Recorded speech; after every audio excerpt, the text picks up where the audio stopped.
Dandeettiilee of keessaa qabdu kudhan jabeeffadhu. Yooyaa akkam jirtu jaalatamtoonniif kabajamtoonni hordoftoota koo horror inspire warri taatan marti keessan akkamnaaf jirtu bakka isin jirtanitti gammachuun qofti milkaa'inni nageenyi jaalalli isiniif haa baay'atu kanan jedhu hana obboleessa keessan Dinaariyaati. Tole egaa akkuma yoggaa kaanii barnoota dhamdhama guddaa of keessaa qabdu barnoota bashannanaa beekumsa nuuf dabalu isiniif qabadheetan dhufee jira. Amma dhuma barnoota kiyyaatti nafaana turan affeerraa kiyya. Tole egaa mata dureen barnoota keenyaa dandeettiiwwan kudhan keessa keenya jiru sana yoo jabeeffanne iddoo guddaa nu geessisuu kan danda'an kudhan wal faana laallaa jechuudha. Tole egaa mee inni jalqaba irratti argamu kun dandeettiiwwan keessa keenyatti argamu kun inni tokkeffaan yookaan inni tokkeffaa irratti argamu annuun jabeeffachuu qabnu gara milkaanaatti gara guddinaatti gara jijjiiramaatti nu fidu kun dandeettiin tokkeffaa irratti keessa keenya kan jiru jabeeffachuu qabnu maalinni inni tokkeffaan amanamummaa. Amanamummaan jireenya keenya keessatti barbaachisaadha. Amanamummaa yoo taane amanamaa yoo namaafillee taane ofiifillee amanamaa yoo taane milkaa'inaaf nu qopheessa jijjiiramaaf nu qopheessa gaarummaaf nu qopheessa jechuudha. Meeqan keenyatti maatii keenyaaf amanama, meeqan keenyatti jaalallee keenyaaf amanama, meeqan keenyatti hojii keenyaaf amanama, meeqan keenyatti milkaa'ina keenyaaf amanama, meeqan keenyatti mul'ata keenyaaf amanama. Mul'ata keenyaaf, milkaa'ina keenyaaf, jaalala keenyaaf, maatii keenyaaf, firiyyaa keenyaaf, jaalala keenyaaf meeqan keenyatti amanamummaa qaba. Akkamiin immoo amanamaa ta'uu dandeenya? Inni tokkeffaa. Yoo amanamaa taane milkaa'inni nuuf salphaadha. Eenyu duukaallee walii galuu dandeenya. Eenyu duukaallee jiraachuu dandeenya. Yoo amanamaa taane, yoo amantii namni nurraa qabaate, yoo nun ofitti amanne, yoo humna keessa keenya jiru, dandeettii keessa keenya jiru, jaalala namni nuu qabu, jaalala nun ofiif qabnu yoo amanne, amanamaa yoo taane milkaa'inaaf nu qopheessa. Gara fuulduraatti tarkaanfii tokko tarkaanfannaa jechuudha. Akkanuma immoo inni sadarkaa lammeeffaa irratti argamu immoo dandeettii keessa keenya jiru kan nun guddisuu qabnu inni lammeeffaa gara laafina. Gara laafin jireenya keenya keessatti fuulduratti akka nun deemnuuf gara fuulduraatti wanta nu darbatu keessaa isa tokkodha jechuudha. Maal yoo goone gara laafinni mataa ofiifidha. Yoo gara laafessa taane yoo namaaf gaddine yoo dhukkubbiin namaa akkan keetiitti gaddi namaa akkan keetiitti yaadda'uun namaa akkan keetiitti yoo sitti dhagahame yoo gara laafina qabaatte milkaa'inaaf ni qophooftaa jechuudha. Gara laafessa yoo taate wanti hundumtuu siif ni salphata yookaan immoo sitti ni mijaa'aa jechuudha. Kanaaf immoo dandeettii keessa keenya jiru kan nun guddifachuu qabnu inni lammaffaa irratti argamu maadha? Gara laafina godhachuu. Namaaf waan gaarii yaaduu, namaaf waan gaarii gochuu, nama rakkate gargaaruu, kan dheebote cinaa dhaabbachuu, quraanni illee ta'e matsaafni qulqulluu kan ajaju gara laafinadha jechuudha. Nama hundumaaf gadduu, nama hundumaaf yaaduu. Rakkina namaa irratti hirmaachuu, dadhabbii namaa irratti hirmaachuu, nama gargaaruu, namaaf ta'uu, gara laafessa ta'uu, kan qabnu irraa laachuu, sa dheebote obaasuu, sa qabuuf laachuu, sa dhabee rakkatuuf, sa gadduuf jajjabeessuu, gara laafina yoo qabaan, yoo namaaf gaddin, yoo garaan keenya namaaf illaafa ta'e Rabbillee nutti laaffisa. Jireenya hundumaa, karoora hundumaa, kaayyoo nun qabnu sanaaf nu qophaa'a jechuudha.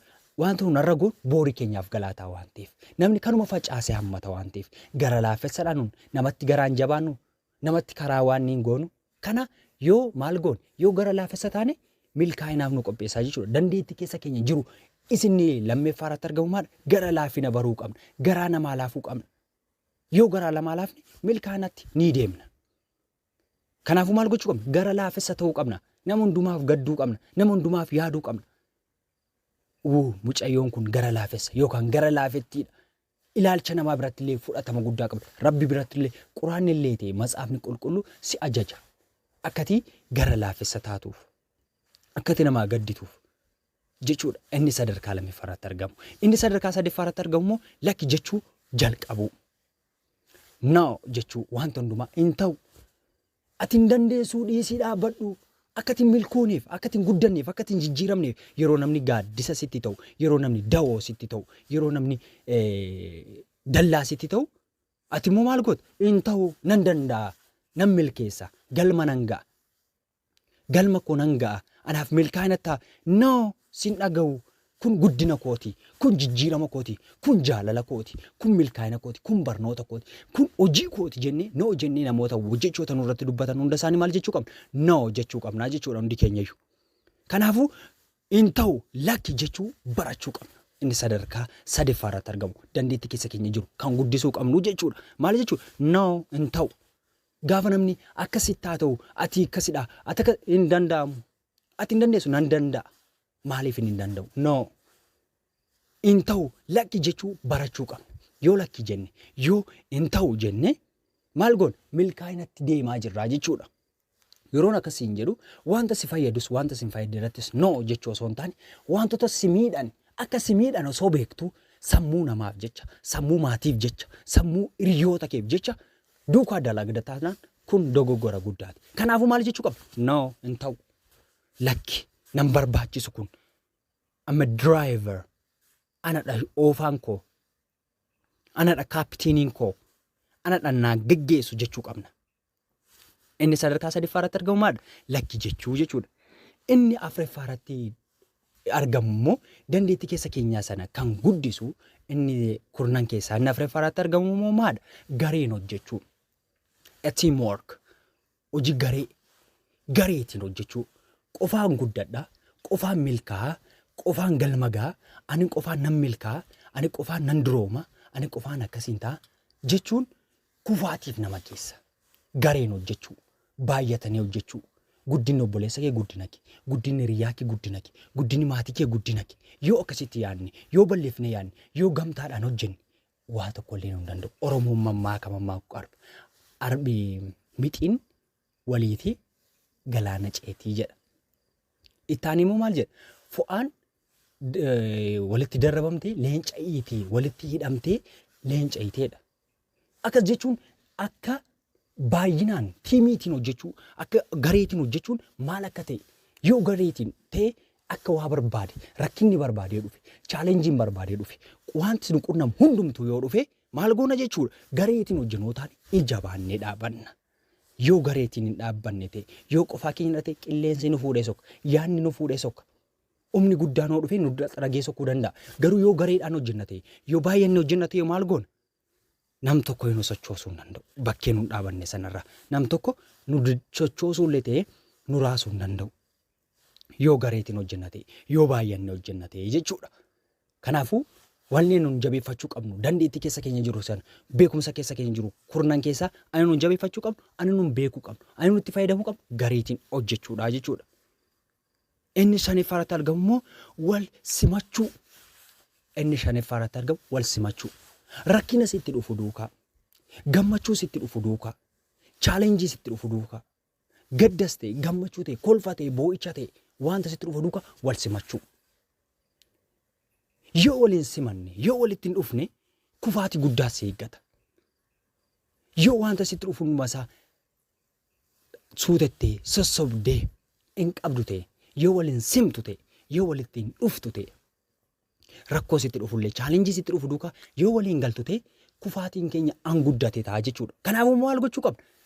Walitti dhufuu qabna. Rakkina nutti dhufu duukaa, gammachuu nutti dhufu duukaa, gadda nutti dhufu, kolfa nutti dhufu duukaa, jijjiirama nutti dhufu, guddina nutti dhufu duukaa itti wallaaluun wal simachuu wayya.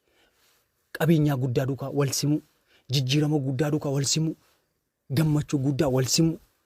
Waliin gallu taanaan ati kararra deemtaa mirgaarra deema walii gammachuun mirgaarra bitaan akkas taanaan kufaatiif nu geessa jechuudha. Inni shanaffaarratti argamu maal? Wal simuudha. Wantoota qunnaman duukaa wal simtee jiraachuudha. Inni sadarkaa ja'affaarratti argamu immoo maal? Gargaarsa gaafachuu. Kan nun guddifachuu qabnu. Maal? Gargaarsa gaafachuu. Hin dandeenye akkaan. Hin dandeenye bakka na gargaari. Hin dandeenye kanaafuu na gargaari. Gargaarsa gaafachuu. Gargaarsa nama gaafachuu. Gargaarsa nama nu walii beekumsaanis ta'e, maallaqaanis ta'e, jireenyaanis ta'e, nama nu walii waa gaafachuun akka cabaatti lakkoona. Garuu hin gaafatin hafuu keenyadha. Cabni guddaa, salphiin guddaa, qaaniin guddaa maali? Hin gaafatin hafuu keenya. Kanaafuu maal gochuu qabna? Gargaarsa gaafachuu baruu qabna. Yoo gargaarsa gaafanne kan nu walii yoo beekumsa qabate, yoo tiikne, yoo gaafanne beekumsa biraarraa dabalanna. Maal yoo godhe? Yoo gaafanne, yoo gaafachuu baanne natti kolfataa hin beeku naan jedhata. Maal naan jedhata jechoota jedhan kana irra deddeebine ofitti dubbanne yoo ta'an immoo maal ta'an in kufna kufaatiin keenya kan guddate ta'a jechuudha. Gaafachuu dhabuutiin maal ta'an kufaatii guddaaf saaxilamna. Beekumsa waan baruu qabnu sababa saalfatnuuf yookaan immoo maaliin na caala woona jedhee woonatti booneewu jechuudhaan waan kana yaaduutiin maal taana yeroo hundumaa gadafnaa namaa gadi taana. Maal gochuutiin yoon gaafadhe immoo kan naan jedhata kan jedhu yaaduutiin maal taana namaa gadi taanee hafna. Kanaafuu maal gochuu qabna gargaarsa gaafachuu kan nuu olii kan beekumsaan ta'e gargaarsa maallaqaallee yoo ta'e gargaarsa beekumsaallee yoo ta'e gargaarsa kan barbaade yoo ta'e gaafachuu baruu qabnaa jechuudha nuun jireenya keenya keessatti milkaa'uuf. Inni sadarkaa torbaffaarratti argamu immoo wal qunnamtii. Namoota duukaa walitti dhufeenya kontaakti gochuu wal qunnamtii uumuu namoota duukaa walitti dhufeenya uumuu. Amala namoonni baay'ee namootatti dhiyaachuuf ni rakkatu ni dadhabu ni yaadda'u. Maaliif walitti dhufeenya nama duukaa naaf naan ta'u ana akkamiin nama duukaa walii galaa ana akkamiin hojii kan hojjedhaa ana akkamiin akkas ta'a ana akkamiin immoo akkam godha jedha yaada. Walitti dhufeenya horachuu qabda nama duukaa communicate gochuu qabda walitti dhufeenya kee jabeeffachuu qabdaa jechuudha. Maal goote yoo wal qunnamtii eegalte yoo namoota duukaa walitti dhufeenya eegalte milkaa'ina keef ni fuulduratti ni ooftaa jechuudha. Namni abbaan arge si oofuu hin danda'u. Maal yoo goote wal qunnamtii namoota duukaa yoo walitti dhufeenya qabda ta'e hariiroo qabda yoo ta'e yoo namoota duukaa walitti dhufeenya kee jabeeffatta yoo ta'e maal taata ni moota wanti barbaade humnoota si keessa jiran san maal gochuu dandeessa of keessaa baastee mul'isuu dandeessaa jechuudha. Kanaafuu inni sadarkaa torbaffaarratti wal qunnamtii namoota duukaa walitti dhufeenya godhachuudha jechuudha. Inni sadarkaa saddeettaffaarratti argamu immoo maalinni yoonaan jettan ofitti amanamummaa. Ofitti amanamummaa qabaanneenaan ofitti amanamummaa qabaanne commitment. Ofitti amanamummaa qabaanne confidence. Commitment qurxanyaa taane kutannootiin ofitti amanamummaa qabaanneenaan galma barbaanne gahuu qabna ni dandeenya jechuudha. Inni saddeettaffaadha ofitti amanamummaa confidence be confidence baqa confidencetiin yoo hojjetellee yoo dalagellee yoo hojjete yoo daldalellee confidencetiin yoo promoter godhellee confidencetiin yoo baratellee confidencetiin yoo wanta hojjetu kamirrattuu namni confidence qabu ni milkaa'a. Ofitti amanamummaa qaba ka ofitti ni amana ka. Kanaafuu maal gochuu qabna confidence qabaachuu qabna ofitti amanamummaa qabaachuu qabna wanta goonu irratti wanta dubbannu irratti wanta hojjennu irratti jaalala keenya irratti confidence maatii keenya irratti confidence dalagaa keenya irratti confidence jireenya jiraannu irratti confidence barnoota keenya irratti confidence qabaanninaan wanti duubatti nu harkisu tokko tasuma hin jiraatu jechuudha. Inni saddeettaffaarratti argamu ofitti amanamummaa qabaachuudha jechuudha. Be a confidence hawaasa gaarii keessa walii galuu hawaasa keessa jiraattu duukaa gaarii yaada gaariitiin hawaasa duukaa jiraattu namoota duukaa jiraattu duukaa yaada gaariitiin ilaalcha gaariitiin namootaaf ilaalcha gaarii qabaachuutiin nama kabajuutiin guddaa kabajuutiin xiqqaa kabajuutiin nama si ollis ta'e nama si gadi kabajuutiin hawaasa keessa jiraattu keessatti gaarii hojjettee gaarii dubbattee gaarii yaaddee jiraachuu. Maal yoo goon yoo milkaa'inaaf akka nu qopheessuuf wanta nu keessa keenya irraa guddifachuu qabnu maal inni salgeffa hawaasa biratti gaarii taanee argamu. Abaluun nama gaariidha nama akkasiidha nama namaa yaadu nama namaaf wanta akkasii godhudha namtichi namaaf yaadudha jedhamuu jechuudha. Kana jechuun maal goone yoo maal goone yoo maal dalagne kan kana gochuu dandeenya yoo hawaasa keessatti ilaalcha gaarii qaban yoo namaaf ilaalcha gaarii qaban yoo maatii keenyaaf ilaalcha gaarii qaban yoo jaalala keenyaaf ilaalcha gaarii qaban yoo obbolaan keenyaaf yoo hiriyaa keenyaaf yoo barsiisota keenyaaf illee ta'e barattoota nu duukaa hojjetaniif hunda isaaniif yoo ilaalcha gaarii qaban hawaasa keessatti ilaalcha gaarii yoo horan maal ta'a milkaa'ina keenyaaf nu darbata. Kanaafuu humnoota dandeettii keessa keenyaa kurnan keessaa inni salgifamaadha. Kan nu guddifachuu kan nu jabeeffachuu qabnu ni salgifa hawaasa keessatti gaarii hojjechuu namootaaf gaarii yaaduudha jechuudha. Inni kurneffaaf inni xumuraan immoo maal inni yoonaan jettan yeroo ofiitti fayyadamu yerootti fayyadamu yeroon warqiidha jedhu warri atileetiksii yookaan warri fiigan yeroon warqiidha. Yoo fiigan yeroo isaaniitti yoo fayyadaman yoo sa'aatii isaaniitti maayikiroo sekoondii isaaniitti fayyadaman wanta arganitti yoo fayyadaman sa'aatii arganitti yoo fayyadaman maal ta'u jechuudha. warqee argatu warri atileetiksii. Time is the life jedhu warri faranjiin immoo warri dooktaroonni. Time is the life. Yeroon jireenya.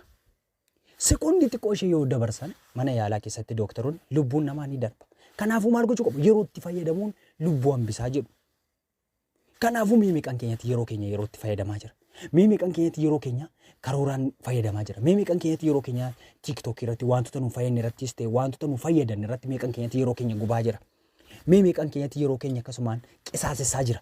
Miimiqan keenyatti immoo yeroo isaatti fayyadamee gara fuulduraatti darbatamee jira yookaan immoo milkaa'inaaf qophaa'aa jira. Miimiqan keenyatti yeroo itti fayyadamaa jira. Kanaafuu yeroo keenyatti fayyadamuun milkaa'inaaf nu qopheessaa jechuudha. Kanaafuu maal gochuu qabna? Yeroo keenyatti seeraan fayyadamuu qabna.